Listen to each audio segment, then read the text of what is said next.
O Senhor esteja convosco. Ele está no meio de nós. Proclamação do Evangelho de Jesus Cristo segundo Marcos. Glória a vós, Senhor. Início do Evangelho de Jesus Cristo, Filho de Deus. Está escrito no livro do profeta Isaías: Eis que envio o meu mensageiro à tua frente, para preparar o teu caminho. Esta é a voz daquele que grita no deserto: preparai o caminho do Senhor, endireitai suas veredas. Foi assim que João Batista apareceu no deserto, pregando um batismo de conversão para o perdão dos pecados. Toda a região da Judéia e todos os moradores de Jerusalém iam ao seu encontro, confessavam os seus pecados e João os batizava no Rio Jordão. João se vestia com uma pele de camelo e comia gafanhotos e mel do campo, e pregava dizendo: depois de mim virá alguém mais forte do que eu nem sou digno de me abaixar para desamarrar suas sandálias. Eu vos batizei com água, mas ele vos batizará com o Espírito Santo.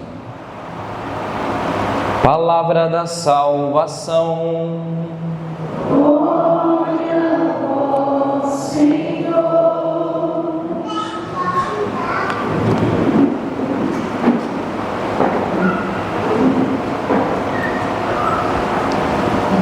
Queridos irmãos e irmãs, nós celebramos hoje o segundo domingo do tempo do Advento, tempo de preparação para a grande solenidade do Natal do Senhor.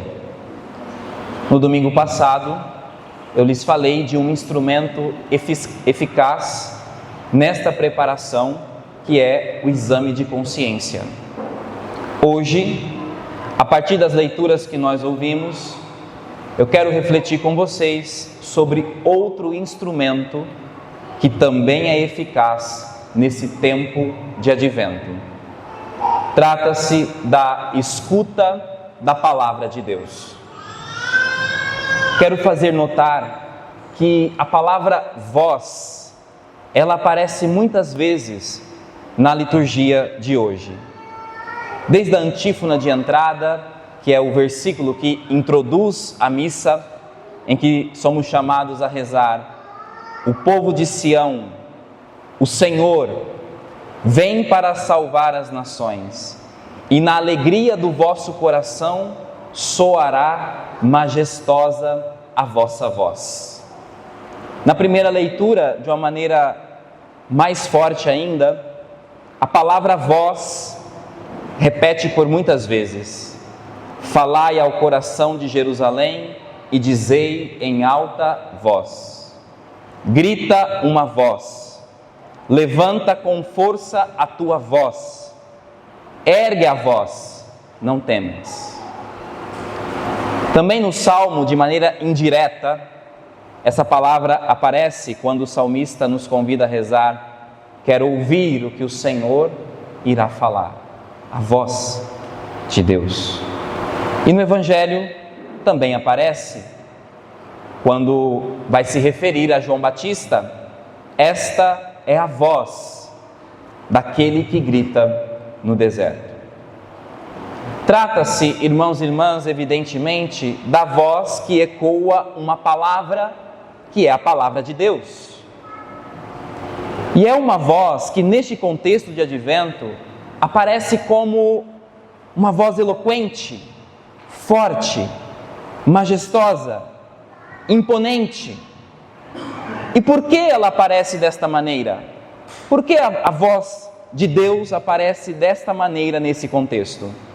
Porque o povo de Israel e também cada um de nós estamos surdos ou longe da vontade de Deus, ou até mesmo próximos, mas atordoados com os barulhos externos que nos impedem de escutar essa voz.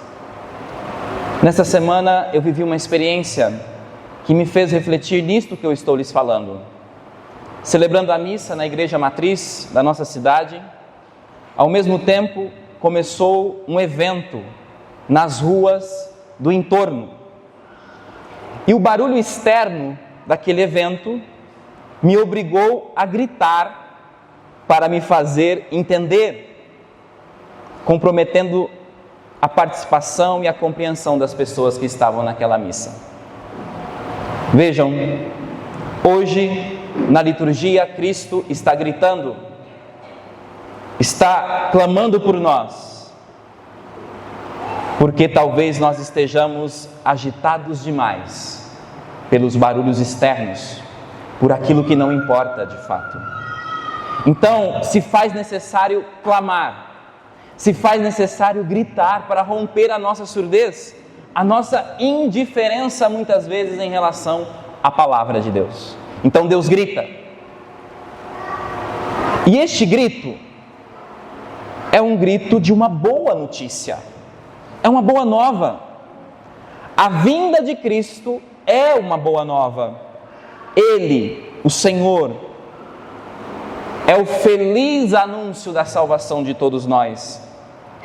São Marcos, no Evangelho que nós acabamos de ouvir, trata de deixar isso muito claro, quando na primeira frase do seu Evangelho, no início do seu escrito, o que ele diz? Jesus Cristo, Filho de Deus. Quando ele começa o seu Evangelho com essa referência, ele está querendo nos mostrar que Cristo é o Messias, o enviado, o esperado, o Filho de Deus, aquele que virá para nos salvar. Ao mesmo tempo que o Evangelho, que a vinda de Cristo é uma boa notícia, essa notícia exige de nós conversão. E a figura que aparece nesse contexto é a de João Batista. Notemos esta imagem de João Batista, como ele aparece aqui. Um homem no deserto, se vestindo com pele de camelo e se alimentando de gafanhotos e mel do campo. Conseguem imaginar a figura de João Batista? Por que ele aparece desta maneira? São João Crisóstomo diz que uma vez que João pregava a penitência, a conversão, ele levava em si mesmo os sinais dessa conversão, os sinais dessa penitência. Então, a maneira dele vestir-se, a maneira dele se alimentar, está em concordância com aquilo que ele prega. Uma vida austera, que renuncia ao supérfluo e procura o essencial. Veja, irmãos e irmãs, o advento é um tempo para isso. Para rejeitar o que é supérfluo e ficar com aquilo que realmente importa. A figura de João nos lembra esse chamado à conversão. Ele se veste dessa maneira, ele se alimenta dessa maneira, porque procurava coerência entre aquilo que pregava e aquilo que vivia, entre a palavra escutada e o exercício cotidiano desta mesma palavra. Não havia diferença entre aquilo que ele anunciava e aquilo que ele vivia. Um homem coerente. É por isso também que São Gregório Magno diz que ele se alimentava de gafanhotos. Não sei se alguém já teve oportunidade de comer gafanhotos. Não é uma comida muito típica. Pois bem, João se alimentava de gafanhoto. O gafanhoto é aquele inseto que, por natureza, ele dá grandes saltos e ao mesmo instante ele cai por terra. Isso faz parte da natureza do gafanhoto. Vejam bem, os judeus que vinham até João Batista tinham um comportamento de gafanhoto em relação à fé. Por quê? Porque davam saltos quando prometiam que iam cumprir os preceitos do Senhor, mas caíam por terra quando, por seus atos perversos, negavam aquilo que tinham ouvido. Executavam, portanto, saltos pela voz, bons pregadores, bons conhecedores da lei, bons conhecedores da doutrina, mas quando olhavam para as suas ações, havia uma verdadeira queda. Saltos pela voz, quedas pelas ações, gafanhotos.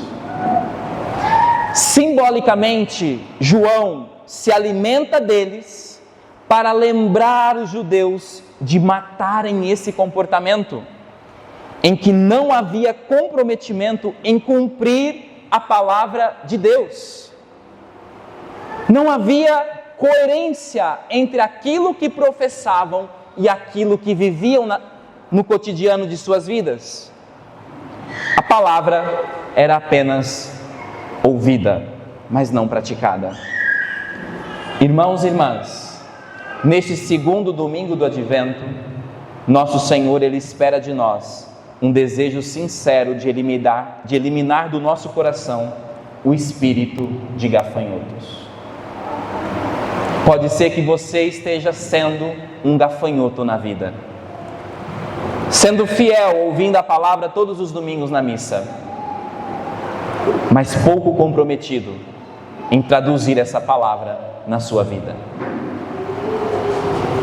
Nosso Senhor espera de nós a renúncia ao espírito de gafanhoto. A palavra de Deus, ela exige de nós uma conversão sincera, que o nosso comportamento diário corresponda a essa palavra que nós estamos aqui ouvindo nesse momento.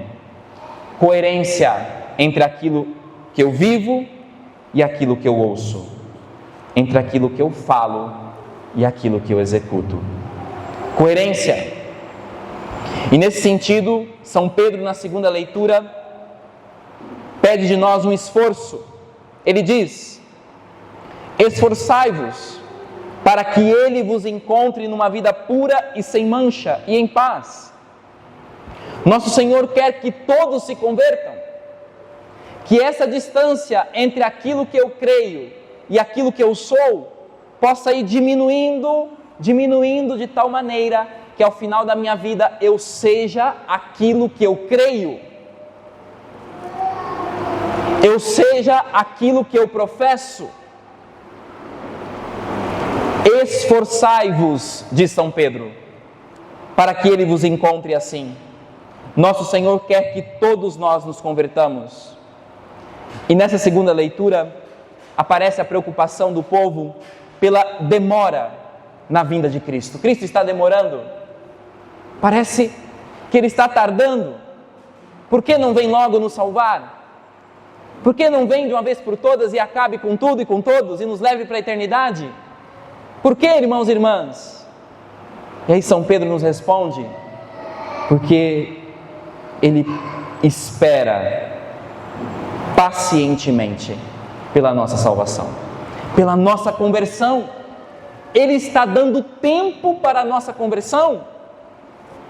Por isso, não vamos adiar o nosso retorno para Deus.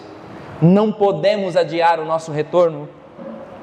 Aproveitemos este tempo. Que São João Batista interceda por nós, pela nossa salvação, pela nossa conversão.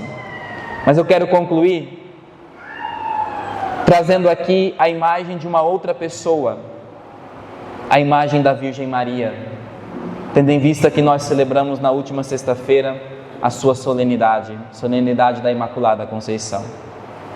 A Virgem Maria é o modelo perfeito de escuta da palavra de Deus. O Papa Bento XVI observou que várias vezes os padres da igreja disseram que Maria concebeu Jesus no seu seio pelo ouvido, através da sua escuta.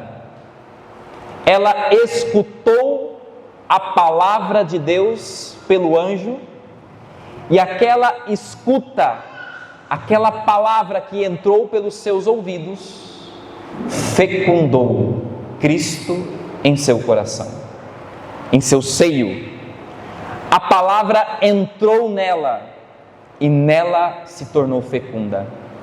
Ela escutou a palavra e encarnou a palavra em si. Eis o Natal que nós queremos celebrar ao final desse advento. Pela escuta atenta da palavra, gerar a palavra que é Cristo no coração de cada um de nós. Que nós façamos o compromisso de, até o dia do Natal, ouvir a palavra todos os dias, e ao ouvi-la, pedir que ela se transforme em carne no nosso coração.